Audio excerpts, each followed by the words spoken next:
డివిజన్కు ఒప్పుకునేటప్పుడు ఆంధ్రప్రదేశ్ రాష్ట్ర పునర్వ్యవస్థీకరణ బిల్లులో ఎటువంటి అద్భుతమైన లబ్ధి చేకూరే విధంగా మేము చర్యలు తీసుకున్నాం. మన్మోహన్ సింగ్ గారి ప్రభుత్వం తీసుకుంది. ఆంధ్రప్రదేశ్ రాష్ట్రానికి పోలవరం ప్రాజెక్టు నేషనల్ హోదా కల్పించాలి, రాజధాని నిర్మాణానికి పూర్తి నిధులు ఇవ్వాలి, మెట్రో కారిడార్ డెవలప్ చేయాలి, పోలవరం నిర్మాణాన్ని పూర్తి చేయాలి, ఉత్తరాంధ్రకు సుజల స్రవంతి చేయాలి, వెనుకబడిన జిల్లాలు ప్యాకేజ్, ఉత్తరాంధ్ర జిల్లాలకు, రాయలసీమ జిల్లాలకు, వెనుకబడిన జిల్లాలకు ప్యాకేజ్ ఇవ్వాలి. ఇలాగ అనేకమైన అంశాలు, కడప ఉక్కు ఫ్యాక్టరీ నిర్మాణం చేయాలి, అనేకమైన అంశాలు చట్టంలో పొందుపరిచి ఆంధ్రప్రదేశ్ రాష్ట్రం విభజన జరిగింది. ఓకే, ఆ రోజు కాంగ్రెస్ పార్టీ చేయటం జరిగింది. కాంగ్రెస్ పార్టీ గది దిగిపోయిన తర్వాత 2014 to 2025 ఆల్మోస్ట్ 11 ఇయర్స్. ఈ 11 ఇయర్స్ పీరియడ్లో ఏమైనా బీజేపీ నేతృత్వంలో ఎన్డీఏ సర్కార్ ఆంధ్రప్రదేశ్ రాష్ట్రానికి ఉపయోగకరమైన కార్యక్రమాలు చేసిందా? ఒక్కటంటే ఒకటి, ప్రత్యేక హోదా స్థానే 70,000 కోట్ల రూపాయలు ప్యాకేజ్ ఇస్తూ ఉన్నారు.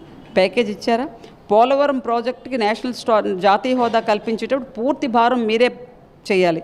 మీరు పోలవరం ప్రాజెక్ట్ కంప్లీట్ చేశారా? రాజధాని నిర్మాణం, కొత్తగా ఒక రాష్ట్రం ఏర్పాటు అయ్యేటప్పుడు కేంద్రమే దాని బాధ్యత తీసుకుని నిధులు ఇవ్వాలి. నిధులు ఇచ్చారా? కడప ఉక్ ఫ్యాక్టరీ చేశారా? విశాఖ రైల్వే జోన్ చేశారా? మెట్రో కారిడోర్ చేశారా? వెనుకబడిన జిల్లాలకు బ్యాక్వర్డ్ ప్యాకేజెస్ ఏమైనా ఇచ్చారా? ఏం చేశారు? ఈ 11 సంవత్సరాల్లో మీరు ఏం చేశారు? ఏమీ చేయలేదు సరి కదా. ఉత్తరాంధ్ర జిల్లాలకు అతి నష్టం కల్పించే స్టీల్ ఫ్యాక్టరీని ప్రైవేటీకరణ చేశారు. బీజేపీ కూడా చేయలేదు కదా, చేయలేదు. అంటే కాంగ్రెస్ పార్టీ చేసింది, బిల్లులో ఇన్ని అంశాలు పొందుపరిచింది, ఇప్పుడు బీజేపీ చేయలేదు. ఓకే, ఆంధ్రప్రదేశ్ రాష్ట్రంలో రాజ్యసభ లోక్సభలో కలిపి 36 మంది ఎంపీలు ఉన్నారు.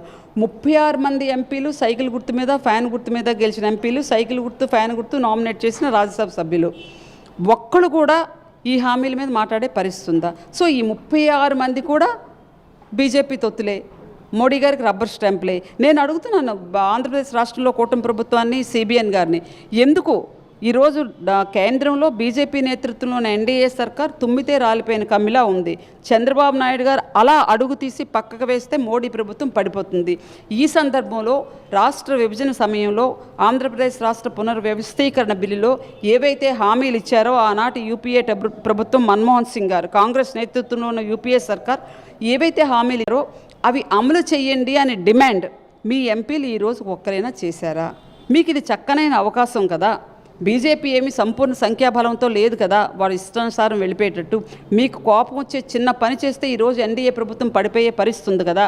ఎందుకు మీ ఎంపీలు మాట్లాడటం లేదు? అదే నా స్ట్రైట్ క్వశ్చన్.